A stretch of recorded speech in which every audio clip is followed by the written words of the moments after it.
July 23rd, 1969. Colliding Worlds.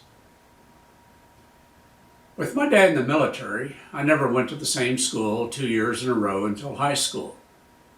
My dad was stationed at Fort Bliss, and I was bused all 4 years to Burgess High School in El Paso, Texas.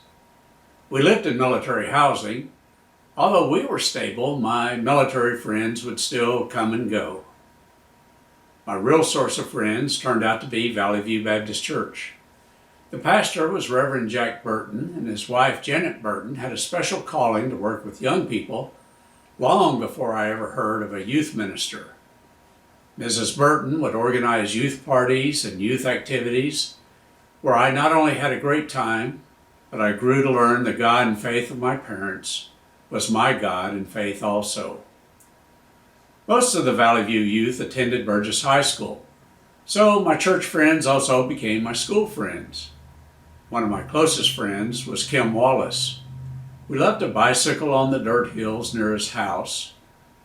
Kim's first love was my friend Linda Colley. Being friends with both, his relationship vicariously became my first encounter with love also. I also learned about the harsh realities of life when Kim's dad suffered a heart attack and Linda's mother was given only a year to live.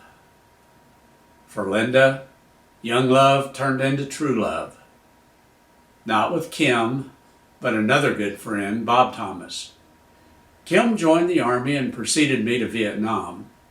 Kim had written me several times while I was in training, and just as he had done in love, he allowed me to visit Vietnam through his eyes while I waited for my time. After missing mail call for a few days, it was nice to find a stack of mail waiting for me. As I read my mail, I was stunned to find Kim had been killed. I'd learned to accept Sergeant Denton and Sergeant Hathaway's death because I knew that could happen in Vietnam. And although Kim was killed in Vietnam, for me, he was part of another world of home and friends and church. My two worlds were colliding, and I was feeling the crunch. As I continued to go through my mail, I opened an envelope, and a picture fell into my lap. Picked up the picture and looked into the eyes of a new baby boy. Written on the back were the words, "To Warren, thank you for the use of your name. I like it very much. All my love, Scott Warren Thomas."